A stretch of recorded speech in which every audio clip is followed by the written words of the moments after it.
আসসালামু আলাইকুম দর্শক মণ্ডলী, আপনারা কেমন আছেন? আশা করছি ভালো। আমি শাহ সোহেল আমিন বরাবরের মতো আজকে আপনাদেরকে স্বাগত জানাচ্ছি আপনাদের প্রিয় অনুষ্ঠান ল এন্ড জাস্টিস। দর্শক মণ্ডলী, আমি জানি আপনারা আমাদের অনুষ্ঠান শুরু করার আগে থেকে আপনারা বসে থাকেন, আপনারা আপনার টেলিফোনে লেগে থাকেন। আমাদের প্রিয় মানুষ, আমাদের এখানে যাকে আমরা গেস্ট করে এনেছি, আমাদের কমিটি একজন স্বনামধন্য ব্যক্তি, আমাদের অনুষ্ঠানের মধ্যমণি, যিনি আমাদের এই টাওয়ার হ্যামলেটসের একটা ব্যারিস্টার চেম্বারের প্রধান এবং যিনি ছিলেন বাংলাদেশের জাজ, অনেক সিনিয়র জাজ তিনি এখন হয়ে যেতেন, এখন লিডিং জাজ থাকতেন আমাদের বাংলাদেশে। কিন্তু আপনাদেরকে একথা সুখবর জানাচ্ছি যে তিনি আসলে এইসব যে বাংলাদেশের মোহ মায়া এবং অনেক সুবিধার থেকে হয়তো চলে এসছেন আপনাদের জন্য এবং আমাদের জন্য, আমাদের কমিউনিটি সেবার জন্য, এবং সুদীর্ঘ দিন আমার মনে হয় অলমোস্ট 30 বছর থেকে আমাদের কমিউনিটিকে আইন বিষয়ক সেবা দিয়ে আসছেন। সেই প্রিয় ব্যক্তি আর কেউ নন, আপনার আমার সুপরিচিত ব্যক্তি ব্যারিস্টার কুতুবউদ্দিন আহমেদ শিকদার এমবি। দর্শক মণ্ডলী, আপনাদের যদি আইন বিষয়ক অথবা অন্য কোনো বিষয়ে কোনো প্রশ্ন থেকে থাকে, আমাদের এনটিভির স্ক্রিনে যে নাম্বারটি দেখতে পাচ্ছেন, নাম্বারটিতে কল করবেন এবং আমাদের গেস্ট আপনাদের প্রশ্নের উত্তর দেবেন। আমি আর আমার কথা দীর্ঘ করছি না, আমি চলে যেতে চাচ্ছি আপনার আমার প্রিয় মানুষ ব্যারিস্টার কুতুবউদ্দিন আহমেদ শিকদার এমবির কাছে। আসসালামু আলাইকুম। আসসালামু আলাইকুম ওয়া রাহমাতুল্লাহি ওয়া বারাকাতুহু। ব্যারিস্টার সাহেব, আপনি কেমন আছেন? আলহামদুলিল্লাহ।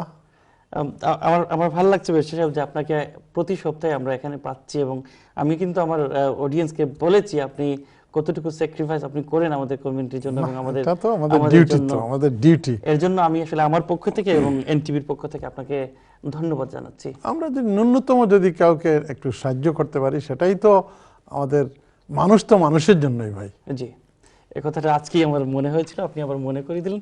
যাই হোক ব্যারিস্টার সাহেব, আপনি হয়তো ততক্ষণে বুঝে গেছেন আমি আমার যে প্রিয় বিষয় এবং আমাদের অডিয়েন্সের যে প্রিয় বিষয়টি, আপনার মূল্যবান ওপেনিং রিমার্কস, আমি তা ছাড়ছি না, আমি চলে যেতে চাচ্ছি এই বিষয়টাতে।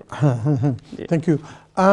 আজকের ওপেনিং রিমার্কে সোহেল ভাই এমন একটি জিনিস, আইনের জিনিস বলবো, চেষ্টা করব যতটুকু পারা যায় সহজ করে বলতে। প্লিজ। একটা হলো ব্রিটিশ ন্যাশনালিটি আইন আর আরেকটা হলো ইউরোপিয়ান ন্যাশনালিটি আইন। আচ্ছা। ব্রিটিশ ন্যাশনালিটি আইন অনুসারে 1981-এর ব্রিটিশ ন্যাশনালিটি অ্যাক্টের অধীনে যে একটা লোক যদি ব্রিটিশ হয়, ব্রিটিশ হওয়ার পরে যে বাচ্চাগুলো হয় সেগুলো অটোমেটিক ব্রিটিশ ন্যাশনালিটি পায়, তাই না? এবং এই বাচ্চা দুনিয়ার যে কোনো কোনায় থাকে না কেন, আপনি ব্রিটিশ হলে ব্রিটিশ হওয়ার পরের বাচ্চাগুলো এদেশে ন্যাশনালিটি পেয়ে আসতে পারে। এখানে কোনো ইনকাম দেখাতে হয় না, থাকার জায়গা দেখাতে হয় না, কাজ দেখাতে হয় না, সুজা আপনি যেভাবে স্বাধীনভাবে আসা যাওয়া করতে পারেন, আপনার বাচ্চাগুলোও সেভাবে আসা যাওয়া করতে পারে, ঠিক না? এই আইন 2006 সালে যদি কেউ তার দ্বিতীয় বিয়ে হতো অথবা তার বিবাহ যদি বৈধ না হতো, পলিগামাস ম্যারেজ হতো, ওই পলিগামাস ম্যারেজের বাচ্চারা আবার ওই ন্যাশনালিটি পেত না। কিন্তু 2006 সালে আলহামদুলিল্লাহ এই আইন পাল্টে গেছে। যদি একটা ব্রিটিশ সিটিজেনের ঔরসজাত সন্তান হয়, বিবাহের ভিতরে হোক অথবা না হোক, বিবাহ পলিগামাস হোক অথবা মনোগামাস হোক, একটা বিবাহ, দুইটা বিবাহ, তিনটা বিবাহ হোক, যদি তার ঔরসজাত সন্তান হয় তাহলে ব্রিটিশ ন্যাশনালিটি পাবে। আর সেটা হলো 2006 সাল থেকে। কথাটা বুঝে গেছে? অনেক কাইন্ড ছিল সরকার, এখনো আছে। কিন্তু এই যে ব্রিটিশ ন্যাশনালিটি আমরা এক চিড়ি হই না সিলেট ভাষায়, অর্থাৎ নিজের সন্তানরা পাবে, সন্তানের সন্তানরা পায় না। আচ্ছা, বুঝাতে পেরেছি? এরা যদি এদেশে না থাকে, আপনার একটা লোক ব্রিটিশ, তার ছেলে আছে বা তার মেয়ে আছে, ওর নাতিনরা এই দাদার ন্যাশনালিটি ডাইরেক্টলি দেশের বাইরে থাকলে পাবে না। এখন যদি ছেলে চলে আসে ন্যাশনালিটি হিসাবে, তার বাচ্চাদেরকে আনতে হলে সাধারণ ইমিগ্রেশন আইনে যেভাবে আনতে হয়, কাজ দেখাতে হয়, ইনকাম দেখাতে হয়, মেইনটেনেন্স দেখাবেন, থাকার জায়গা দেখাবেন, তারপরে আপনি নিয়ে আসবেন। কতটা বুঝা গেছে?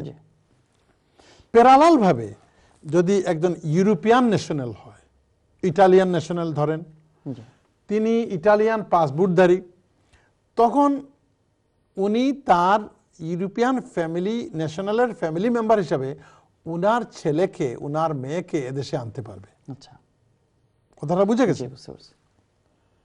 এখন ডিপেন্ডেন্ট হিসাবে জি, তারা যদিও ইটালিয়ান ন্যাশনাল হলে ইটালিয়ান ন্যাশনালিটি পাবে না, কিন্তু এই দেশে যদি ইটালিয়ান বা ইউরোপিয়ান ন্যাশনাল কেউ থাকে আর তার ঔরসজাত সন্তান যদি বাংলাদেশে বা ইন্ডিয়া বা পাকিস্তানে থাকে, তাইলে ইউরোপিয়ান ন্যাশনালের ফ্যামিলি মেম্বার হিসাবে এদেশে আসতে পারে, যদিও ওই পাসপোর্ট দিয়ে আসবে, বাংলাদেশের পাসপোর্ট দিয়ে। কথাটা বুঝাতে পেরেছি? কিন্তু ওই যে নিজের ছেলে মেয়ে ইউরোপিয়ান ন্যাশনাল চলে আসবে, তার যদি কোনো ডিপেন্ডেন্ট হয়, তার ছেলে মেয়ে হয়, তা আবার আসতে পারবে না। কথাটা বোঝাতে পারছি? অথবা তার যদি কোনো ডিপেন্ডেন্ট হয়, মনে করেন মিস্টার আলী ইউরোপিয়ান ন্যাশনাল, উনার ছেলের বয়স 26 বছর, তাও যদি হয়, তাহলে সে ওভার 18 হলেও আসতে পারবে ইউরোপিয়ান ফ্যামিলির মেম্বার হিসেবে। এখানে দেখা গেল আপনি যদি ব্রিটিশ হন, আর ব্রিটিশ হইলে আপনার ছেলে যদি ওভার 18 হয়, আসতে পারবে না। কিন্তু যদি ইটালিয়ান হন, তাহলে আপনার ছেলে ওভার 18 হলেও আসতে পারবে। মজার ব্যাপার হলো, এই যে ছেলেটা আসলো, এই ছেলে কিন্তু তার যদি কোনো ডিপেন্ডেন্ট হয়, তার ওয়াইফ থাকে, তাকে আনতে পারবে না। তার যদি বাচ্চা থাকে, তাকে আনতে পারবে না। তার ওয়াইফকে কখনোই আনতে পারবে না। তার ওয়াইফকে আনতে পারবে না। কারণ আনতে পারবে না কেন? সে হয়ে যাবে ডিপেন্ডেন্টের ডিপেন্ডেন্ট। ওইটা যদি শ্বশুর দেখাতে পারে ওই বৌমা তার ডিপেন্ডেন্ট, সেটা হলো ভিন্ন কথা। আমি দু একটা কেসে ফাইট করে পারি নাই। তাই ইউরোপিয়ান ন্যাশনাল ভাইরা আপনার ছেলেকে, আপনার মেয়েকে দেশে আনবেন, একটা ভালো কথা। কিন্তু যদি আপনার ছেলেকে নিয়ে বিয়ে দেন, আপনার মেয়েকে নিয়ে বিয়ে দেন, তাইলে ওই যে মেয়েকে বিয়ে দিয়ে যে জামাই আর ছেলেকে বিয়ে দেওয়ার পরে যে বৌমা পেলেন, ওনাদেরকে আপনি এই দেশে আনতে পারবেন না যতক্ষণ পর্যন্ত ওই আপনার ছেলে ইনডিফিনিট লিভ পায় নাই, অথবা ইটালিয়ান বা ইউরোপিয়ান ন্যাশনাল পায় নাই। কথাটা আমি গুছাইয়ে বলতে পারছি? জি, আপনার একদম সহজ। তাহলে তো যারা বিয়ে দিচ্ছেন এবং যারা বিয়ে করাচ্ছেন, তাদের এই জিনিসটা মাথায় থাকা উচিত যে আমাদের এই পরিমাণ সময় থাকতে হবে, যে আমার জামাই অথবা আমার ছেলে 5 বছর লাগুক অথবা 7 বছর লাগুক, এই সময়টা আমাকে অপেক্ষা করতে হবে। ভেরি গ্ল্যাড আপনি কথাটা বুঝতে পেরেছেন। কেউ কেউ বলে হ্যাঁ এটা ব্রিটিশ ন্যাশনাল মতো, ব্রিটিশ ন্যাশনালিটির মতো। আরে ব্রিটিশ বাবা তার ছেলেকে নিয়ে আসছে, ছেলে বিয়ে করলো, সে তো চলে আসবে, এটা না। ইউরোপিয়ান হলে ওই ডিপেন্ডেন্ট এখানে আনফরচুনেটলি আসতে পারবে না। ভেরি সরি, আপনার ইউরোপিয়ান ভাইরা বোনেরা যারা এসেছেন, এই কথাটা আপনাদের জন্য হয়তো খুব ভালো লাগবে না, but this is the law. এটা কষ্ট হলেও এটা সত্য। Thank you. অনেক ধন্যবাদ দিচ্ছি পেশ। আসলে আপনি কিছু জিনিস তুলেন দর্শক মণ্ডলী, আমি আশা করছি এই জিনিসগুলো অনেক কোয়েশ্চন থাকতো আমাদের, যে ইউরোপিয়ান এবং যারা এখানে এসছেন, যে ইউরোপে গেলেই লন্ডনে চলে আসলো, আমার মেয়েকে বিয়ে দিচ্ছি অথবা আমার ছেলেকে বিয়ে করেছি। আপনাদের আসলে আমরা সতর্ক হলাম এবং আমরা জানলাম এবং বুঝলাম, আমরা যদি এরকম কারোর সঙ্গে আমরা আত্মীয়তা করি, তাহলে আমাদের এই জিনিসটা অন্তত মাথায় থাকবে যে এই সময়টুকু আমাদের অপেক্ষা করতে হবে, যাতে কোনো সমস্যা না হয় এ নিয়ে। যাই হোক দর্শক মণ্ডলী, আমরা এই যে কথাগুলো বলি এবং কিছু সময় নষ্ট হয়ে যায়, কিন্তু আমাদের উপকারে আসে, আপনাদের উপকারে আসে, এর জন্য কথাগুলো আমাদের গেস্টের কাছ থেকে আমি নেই। আর আমি আমার কথা লম্বা করছি না, আমি চলে যাচ্ছি আপনাদের কাছে। আমি দেখবো আমার সম্মানিত কলার কে আছেন লাইনে। আসসালামু আলাইকুম। আসসালামু আলাইকুম। হ্যালো, আসসালামু আলাইকুম। কলার আমি শুনতে পাচ্ছি না। আমার মনে হয় আমরা চলে যাব পরবর্তী কলারের কাছে। আমি যেটা আপনাকে প্রশ্ন করতে চাইছিলাম, যে এই ইদানিং মনে হয় আমাদের কোনো সরি, আমি কল নিতে হচ্ছে, আমি দেখছি কে আছেন লাইনে। আসসালামু আলাইকুম। হ্যালো,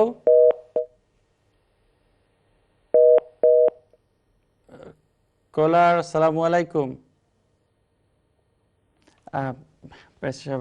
আমি সরি, আবারও আসতে হচ্ছে আপনার কাছে।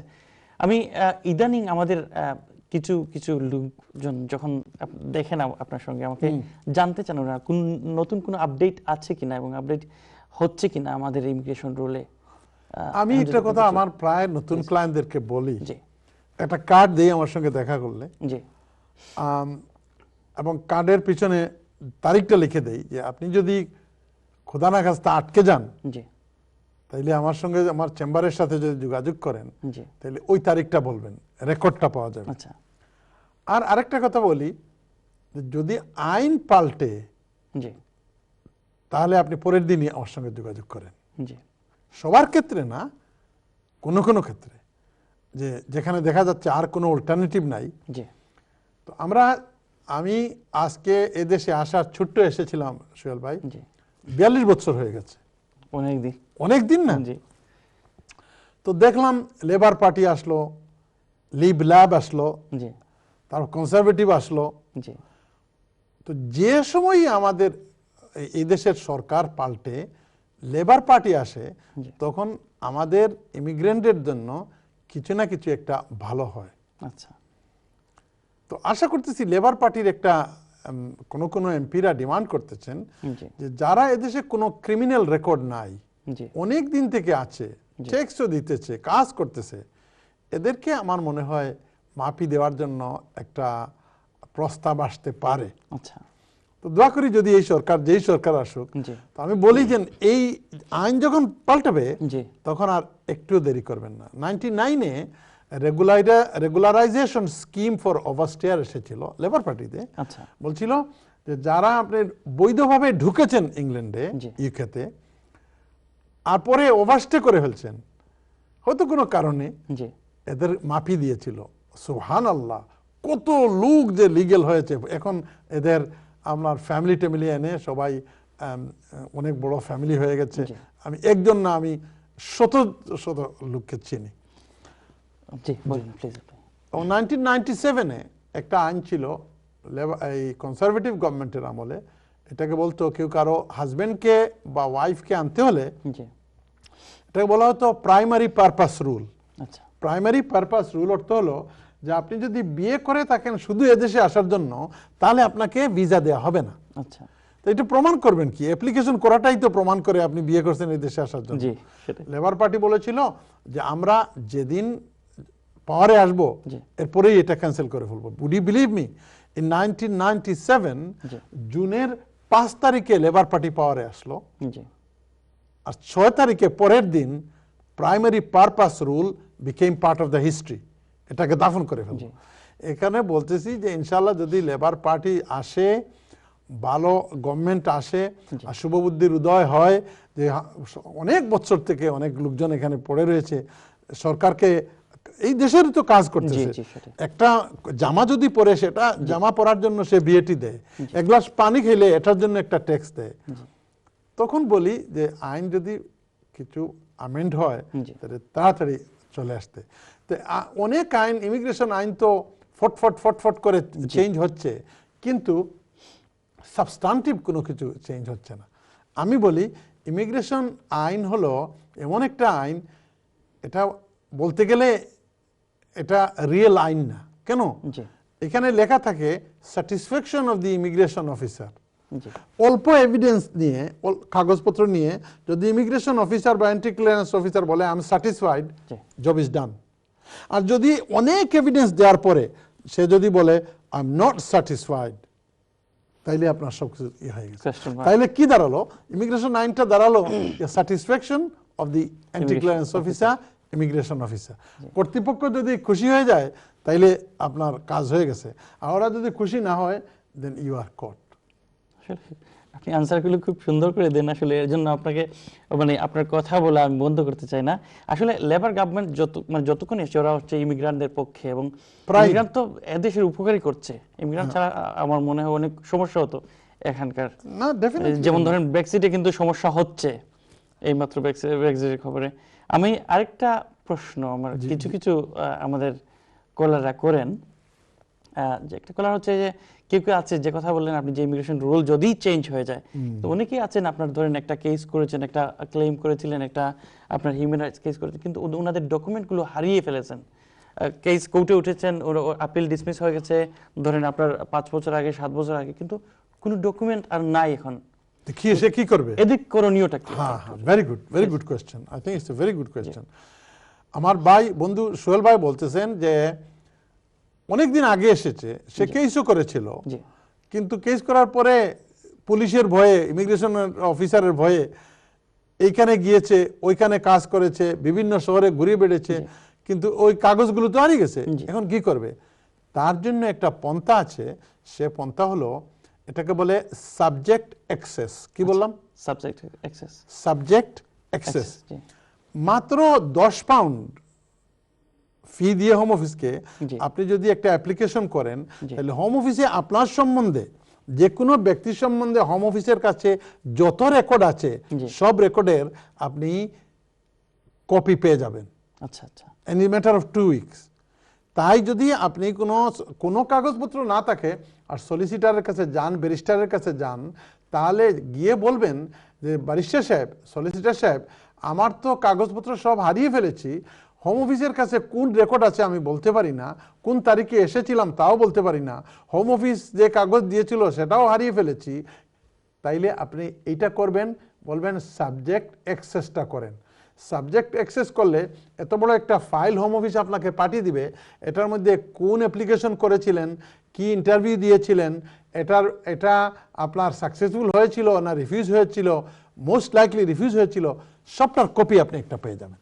জি, থ্যাংক ইউ বেশি, খুব সুন্দর করে আনসারের জন্য, খুব সুন্দর করে আনসারের জন্য। আমি দর্শক মণ্ডলী, আপনারা যারা লাইনে আছেন, আমি খুব দুঃখ প্রকাশ করছি, আমি ছোট্ট একটি বিরতি নেব, বিরতির পর সরাসরি চলে আসবো আপনাদের কাছে এবং আপনাদের কাছ থেকে কল নেব, কথা দিচ্ছি, এবং আপনাদের প্রশ্নের উত্তর দেব। ততক্ষণ পর্যন্ত আপনারা কোথাও যাবেন না, আমাদের সঙ্গে থাকবেন। অনেক ধন্যবাদ দিচ্ছি।